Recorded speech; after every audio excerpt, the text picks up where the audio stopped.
Hello everyone! This is going to be a bit of a different type of video, which I hope you'll all find interesting.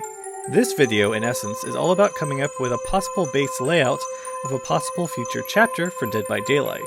These layouts are going to be a complete idea, including a location, killer, and survivor, along with unique perks for each.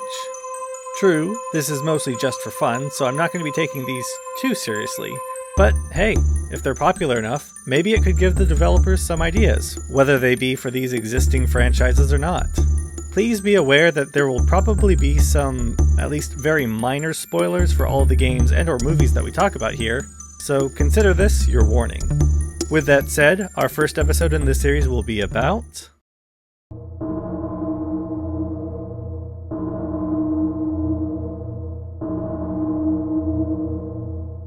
the Clock Tower chapter. So this is going to be obvious for anyone who has played a Clock Tower game, as in each of these games you always play as a lone survivor fleeing from a deranged killer. Sounds fairly familiar, right? There have been in total 4 games in the series, but if I was to go into which one should be considered as the main source of inspiration for this chapter, it would have to be the original and its direct sequel, since they are the only two that share characters and a storyline.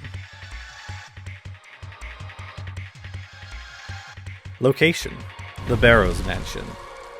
In a remote area in the mountains of Romsdalen, Norway, lies an isolated and massive mansion. Built in the early 20th century, this has been the residence of the Barrows family after they moved from their outdated and old castle in England. Known as the Clock Tower, thanks to the massive spire on the grounds, its crumbling architecture is a shadow of any magnificence it once had. The mansion was passed down the Barrows family tree before being bequeathed to Simon Barrows and his wife Mary. While on the surface, its Gothic design may seem a bit daunting to those who see it, this is nothing when compared to the true, horrifying events that took place within. Though there are a few different locations that could work for Dead by Daylight, I think that in the end, the Barrows Mansion from the original Clock Tower is probably the best location of all the games to work as a realm for the entity. It tends to have wide open corridors and rooms that are randomized for each playthrough of the actual game.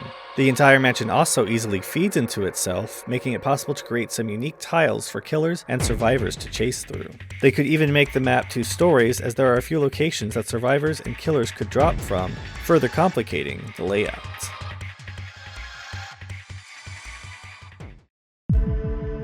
Killer: Bobby or Dan Barrows, the Scissor Man. Born to Mary and Simon Barrows, all who saw the twins from the beginning knew that there was something unnatural about the boys. The children were ill, their bodies deformed. The doctor who delivered them, Walter Simpson, believed that they should have died from their injuries, yet they did not. He began to believe that the children were demons, a fact that was all but confirmed when one of them attacked him and devoured part of his hand. As a result, Mary Barrows sealed the doctor within a padded room of the mansion, where he would later die of suffocation. Mary then devoted her life to taking care of and pleasing these monsters. She locked her husband away in a cell in the courtyard, slowly driving him mad. When she found out that neither child could handle the sound of the clock tower, she deactivated it so it would no longer chime. Over the years, Mary would lure various people into the mansion, where her children would kill and devour them, eventually adopting 4 teenaged girls under her husband's name, luring them to her home and to their doom. There was really no question of which killer was going to be pulled for a Clock Tower chapter, as it was always going to be Scissor Man. As to which Scissor Man you would like to bring into the game is really up to debate. I would recommend Bobby or Dan Barrows, as they tend to be the most iconic, and I think best represent the character as a whole. Plus, demonic children chasing survivors with a giant pair of scissors is just terrifying. For possible costuming on this character, you've got Bobby's original design in Clock Tower 1. You could also have Dan in his schoolboy outfit when he's pretending to have amnesia and going by an alias. Not quite as terrifying as his mutated brother, but still, costume options are good.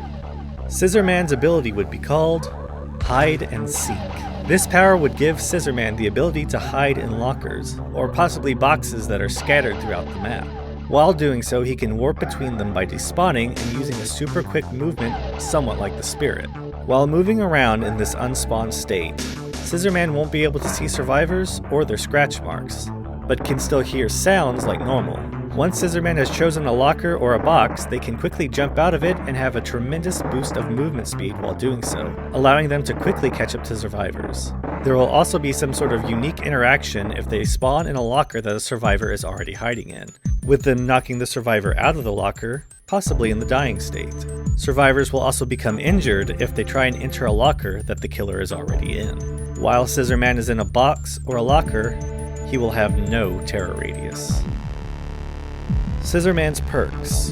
Scissorman's first perk is Kill, Kill, Kill. This killer absolutely loves that moment when their prey perishes. If the killer manages to kill a survivor with their own hands without using a memento mori, this perk becomes active. For a period of time after, the killer can mori any survivor they find in the dying state without restriction. If they manage to kill a survivor before the perk runs out of time, the timer on it will reset. If the timer ends while the mori is still in progress but hasn't been completed, the perk will not reset. So obviously this is supposed to be a pretty niche perk, and would have to be coupled with something like Devour Hope or Rancor. While not particularly strong on its own, it would be great for one of those rare moments when someone destroys Devour Hope after it has reached max stats and they think they are safe, only to realize that you have Kill, Kill, Kill, and can now combo kills off of the survivors. Scissorman's second perk is Demon Child. This killer likes to play with toys, and if they don't get to play with them, no one does.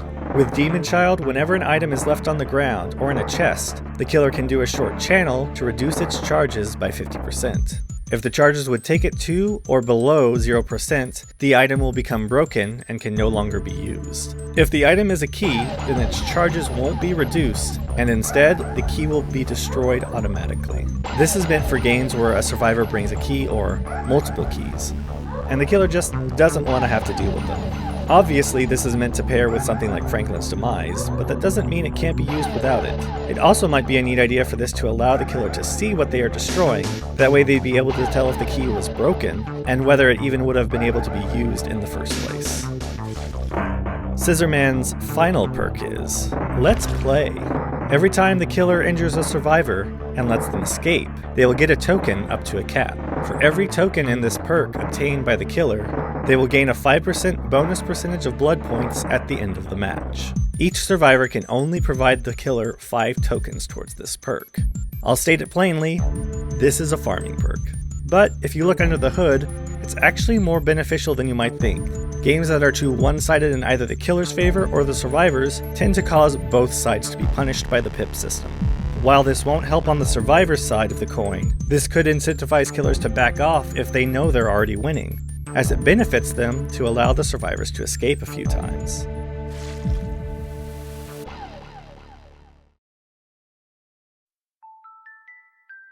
The survivor for the Clock Tower chapter will be Jennifer Simpson, the clever orphan. Jennifer grew up most of her life without her parents. Her father, Walter, disappeared when she was young, and after meeting another man, her mother left Jennifer at an orphanage, no longer desiring her in her life. Jennifer spent most of her youth at Granite Orphanage, where she became friends with other girls around the same age. One day, she was shocked to find out that she and her friends had been adopted by a reclusive and wealthy man by the name of Simon Barrows. One of the teachers at the orphanage, a woman known only as Miss Mary, took Jennifer and her friends to their new home. It wasn't long before the girls realized that they were deceived, and they began to die one by one. Eventually, Jennifer was the only one who remained, and upon finding the corpse of her dead father, learned of the truth behind the Barrows mansion. She managed to defeat both Mary and Bobby Barrows, as well as set the monstrous Dan Barrows on fire. She thought the nightmare would be over, but she was wrong, as Scissorman would show up again and begin a new killing spree that spread from Norway to England. It would be up to Jennifer and her new guardian Helen to solve the mystery behind the Barrows family, as well as this new Scissorman. Along with Scissorman, there was never really a question of who was going to be the survivor for this chapter, as it really has to be Jennifer Simpson, the original final girl for this series. Jennifer is one of the adoptive children of Simon Barrows, and is one of the 2 primary protagonists in Clock Tower 2. Through these experiences, she has been shown to be quite adept at using her wit to survive some harrowing situations, and has gotten the better of Scissorman more than once. For costuming, you of course have to look at her original outfit from Clock Tower, as well as her outfits that she has in Clock Tower 2 to choose from. If the developers really wanted to, they might also be able to give her a legendary outfit in Alyssa, the main character from the Clock Tower spin-off game. And since Alyssa has a wee bit of a split personality issue, it could make it really interesting if she could switch between Alyssa and Bates personality-wise whenever she gets hit by the killer. Jennifer's first perk is Opportune Moment. If Jennifer crouches for up to 5 seconds while in the killer's terror radius, this perk becomes active. When active, this perk will allow Jennifer to run for up to 5 seconds without making any scratch marks. After it has been used once, it will go on cooldown for a hefty duration. Obviously, this is a perk for players who want to play stealthily, as it will allow you to quickly make an exit without showing your location if the killer is focused on your area. Jennifer's second perk would be Featherweight. With Featherweight, Jennifer can vault pallets and windows faster than normal, and gets greater distance when vaulting. But as a side effect, the killers can move faster when carrying her. To be honest, this is kind of a meh idea for a perk in my opinion, but it could be used to help players who are working on looping killers, but also severely punish them if they get caught. Jennifer's final perk is Make Your Stand. With Make Your Stand, Jennifer gains a new ability to stun the killer. While being in a chase, Make Your Stand will slowly build up, and once fully built up, becomes active. Once active, Jennifer will gain the ability to throw an object at the killer. To do this, Jennifer has to stand still while she's within a certain distance of the killer. If the item hits the killer, it will stun them for 5 seconds. Jennifer will automatically throw the item directly at the killer, so they can duck behind cover to avoid being hit. If the perk misses, she'll get the chance to use it again after a cooldown as long as it's still active. Jennifer will be able to hit the killer over pallets and through windows, but won't be able to hit the killer if they are carrying another survivor. Being hit while using the perk will not stop the perk from going off, but Jennifer will still be damaged in the process. If Jennifer loses the killer during a chase, and is out of the killer's terror radius, the perk will immediately, but slowly, lose its buildup. This perk will not degrade if Jennifer is in the dying status, or if she is currently on the hook. This perk can only be used once per match, and if Jennifer has this perk and Decisive Strike, then if one stun is used, the other immediately becomes deactivated. Along with all of this, if Jennifer stuns the killer with this perk, she will become the killer's new obsession. This is mainly a tool used to punish killers who focus on the same survivor too much in a match. The reason is it often hurts both the survivor who is being chased and the killer doing the chasing if it goes on too long. So in a way, it's supposed to help the killers realize, oh, I've been chasing this survivor for too long. I might want to switch targets now.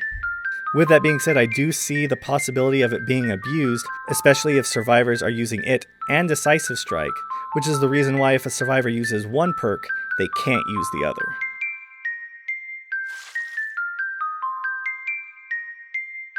Stick around till the end of this video because I'll have a short teaser of showing the next chapter that I'm going to be working on. So that's it. That's my idea for a location, killer, and survivor for Clock Tower. Obviously things here would need to be more fine-tuned, but I think this is still a good starting point. Let me know if you liked my idea in the comments below, or if you absolutely hated it. And if you did hate it, please tell me what your ideas are, because I'd love to hear them.